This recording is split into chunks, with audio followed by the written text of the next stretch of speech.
আসসালামু আলাইকুম ওয়া রাহমাতুল্লাহ। প্রিয় দর্শক, আমরা সবাই গুনাহগার। আপনার গুনাহ যদি পাহাড় পরিমাণ হয়, জীবনে জানা অজানা, কবিরা সগীরা, জিনা, সুদ, ঘুষ, যত গুনাহ আছে, আপনি যত গুনাহই করেন না কেন, আল্লাহ তাআলা বলেন অবশ্যই এসব গুনাহ বান্দার মাফ করে দিব যদি বান্দা আমার কাছে তওবা করে পরিপূর্ণভাবে ফিরে আসে। সুবহানাল্লাহ। প্রিয় দর্শক, আজকের ভিডিওতে আমি আপনাদেরকে গুনাহ মাফের এমন একটি দোয়া আপনাদেরকে শিখিয়ে দিব। এই দোয়াটি যদি আপনি ফজরের পরে 3 বার এবং আসরের পরে 3 বার পড়তে পারেন, আল্লাহ তাআলা বলেছেন সমুদ্রের ফেনা রাশির মতো যদি আপনার পাপ থাকে তা আল্লাহ তাআলা ক্ষমা করে দিবেন। সুবহানাল্লাহ। আজকের ভিডিওতে এই দোয়াটি আমি আপনাদেরকে স্ক্রিনের মধ্যে বাংলা উচ্চারণ সহ দিয়ে দিব, আপনারা সবাই মুখস্থ করে নেবেন ইনশাআল্লাহ। আমি বিশ্বাস করি যে ব্যক্তি চায় যে আমার সারা জীবনের সগীরা গুনাহ, কবিরা গুনাহ, সকল গুনাহ মাফ হোক, সে আজকের ভিডিওটি সম্পূর্ণ দেখবে এবং দেখে এইখান থেকে শিখে পরবর্তীতে সেও এই গুনাহ মাফের আমলটি করে আল্লাহ তাআলার কাছে তার সকল গুনাহ ক্ষমা করে নিবে ইনশাআল্লাহ। তাহলে চলুন ভিডিওটি শুরু করা যাক। দর্শক, জাহান্নামের আযাব কতটা ভয়ঙ্কর আপনি জীবনে কল্পনাও করতে পারবেন না। নবী করিম সাল্লাল্লাহু আলাইহি ওয়াসাল্লাম বলেন, একজন গুনাহগার যখন কবরে পতিত হয় তখন আল্লাহ তাআলা ওই কবরকে নির্দেশ দেন, হে কবর, হে দুই পাশের কবর, এই বান্দাকে এমন ভাবে চাপ দাও যে চাপে ওর প্রত্যেকটা পাঁজরের হাড্ডি চুরমার হয়ে যায় এবং 70 থেকে 90টা 99টা সাপ পর্যন্ত তাকে কামড়াবে। আপনি এই দুনিয়াতে সামান্য গরম লাগলে আপনি ফ্যানের ব্যবস্থা করেন, এসির ব্যবস্থা করেন, অন্ধকার হয়ে গেলে লাইটের ব্যবস্থা করেন, কিন্তু ওই কবরের কথা একটাবার চিন্তা করুন। প্রিয় দর্শক, আপনি একটু চিন্তা করুন কবরের আযাব কতটা ভয়ঙ্কর হবে যখন কবরের মাটি আপনাকে চাপ দেবে। ওই আখিরাতের কথা শুধুমাত্র একটা মিনিট চিন্তা করুন। আল্লাহ তাআলা আমাদেরকে বিবেক বুদ্ধি দিয়েছেন, ওই বিবেকটাকে শুধুমাত্র 1 মিনিট খাটিয়ে চিন্তা করুন আখিরাত সম্পর্কে। আল্লাহু আকবার। আপনি ওই কবরের আযাব থেকে মুক্তি পাওয়ার জন্য কি কি করেছেন? তাই প্রিয় দর্শক, আমি আপনাদের কাছে বিশেষভাবে অনুরোধ করব এই দোয়াটা আপনারা ফজরের পরে 3 বার এবং আসরের পরে 3 বার পড়ুন ইনশাআল্লাহ। আল্লাহ তাআলা এই উসিলায় আপনার জীবনের যত গুনাহ আছে আপনাকে সব ক্ষমা করে দিবেন। জানা অজানা যতগুলো আছে, যত গুনাহ আছে আল্লাহ তাআলা ক্ষমা করে দিবেন। আল্লাহ তাআলা পবিত্র কোরআনুল কারিমে বলেন, আমি জিন ও মানব জাতিকে সৃষ্টি করেছি শুধুমাত্র আমার ইবাদতের জন্যই। প্রিয় দর্শক, আপনি সর্বশ্রেষ্ঠ ধর্ম নিয়ে দুনিয়াতে জন্মগ্রহণ করেছেন এবং সর্বশ্রেষ্ঠ প্রাণী হয়ে এই দুনিয়াতে জন্মগ্রহণ করেছেন। আল্লাহ তাআলা আপনাকে এতই মর্যাদা দিয়েছেন যার কারণে সর্বশ্রেষ্ঠ করে দিয়েছেন। সর্বশ্রেষ্ঠ নবীর উম্মত হয়েছেন, সর্বশ্রেষ্ঠ জীব মানুষ হয়ে জন্মগ্রহণ করেছেন। কত সম্মান, কত মর্যাদা! ওই সর্বশ্রেষ্ঠ ধর্ম, সর্বশ্রেষ্ঠ পানি হিসেবে আপনি আল্লাহ তাআলার কাছে 2 হাত বাড়িয়ে দিয়ে আল্লাহ তাআলার কাছে মাফ চান, তওবা করুন। হে আল্লাহ, আমি জীবনে কত গুনাহ করেছি। হে আল্লাহ, জানা অজানা কত গুনাহ, সত্য মিথ্যা কত গুনাহ। হে আল্লাহ, আমার এই গুনাহের খবর যদি আমার পরিবার জানতো, আমার আত্মীয় স্বজন জানতো, আমার বন্ধু বান্ধব জানতো, আমার প্রতিবেশীরা জানতো, তাহলে কখনো তারা আমাকে মাফ করতো না। কিন্তু রব্বুল আলামিন, আপনি একমাত্র মালিক যে আমার সবকিছু জানার পরেও আমাকে খাবার বন্ধ করেন নাই, চাকরি বন্ধ করেন নাই, ব্যবসা বন্ধ করেন নাই, কোনো কিছুর অভাব রাখেননি।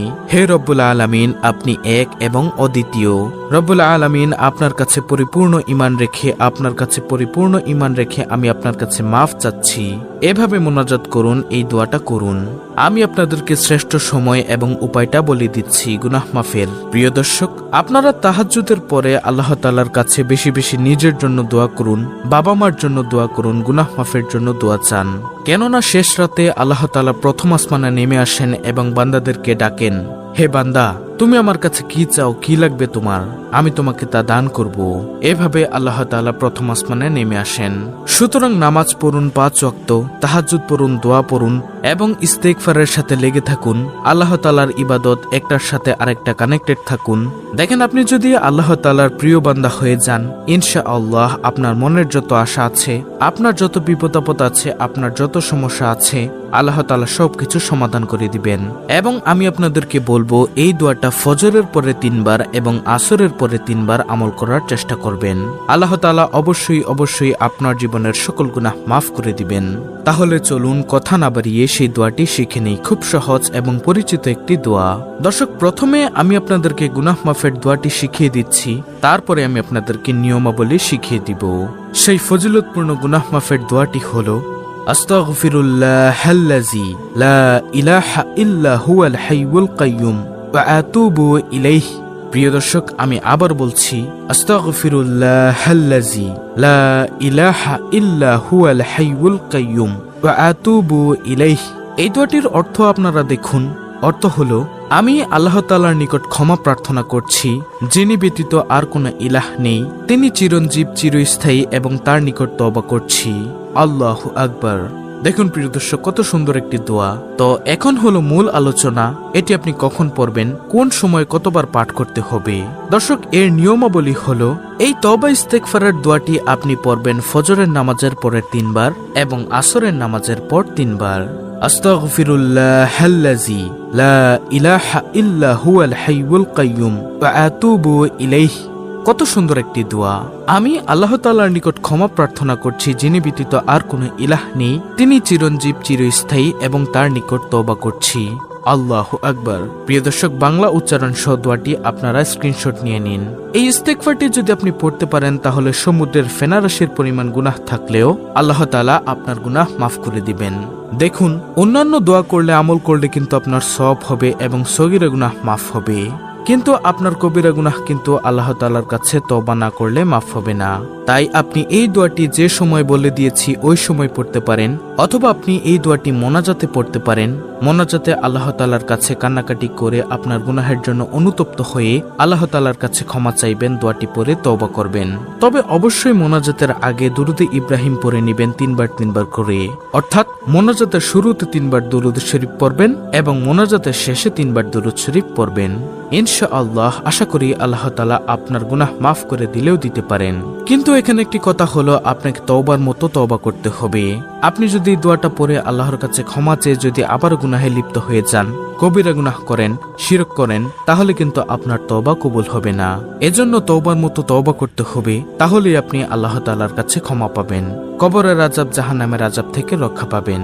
মনে রাখবেন, তওবা ও ইস্তেগফার দোয়াটি হলো আস্তাগফিরুল্লাহাল্লাযী লা ইলাহা ইল্লা হুয়াল হাইয়ুল কাইয়্যুম ওয়া আতুবু ইলাইহি। ইনশাআল্লাহ অনেক ফজিলতপূর্ণ একটি আমল। তো এই ছিল আমাদের আজকের ভিডিও, অত্যন্ত গুরুত্বপূর্ণ একটি ভিডিও। ভিডিওটি ভালো লাগলে অবশ্যই চ্যানেলটিকে সাবস্ক্রাইব করে পাশে থাকা বেল বাটন অল বাজিয়ে দিবেন। ভিডিওটিতে একটি লাইক দিবেন এবং কমেন্টে আমিন লিখবেন, এবং অন্য মুসলিম ভাই বোনদের কাছে ভিডিওটি শেয়ার করে দিবেন, যেন তারাও দেখে শিখে এই আমলটি করতে পারে। আল্লাহ রাব্বুল আলামিন আমাদের সকলের তওবা কবুল করে আমাদের গুনাহগুলোকে মাফ করে দিন। আমিন।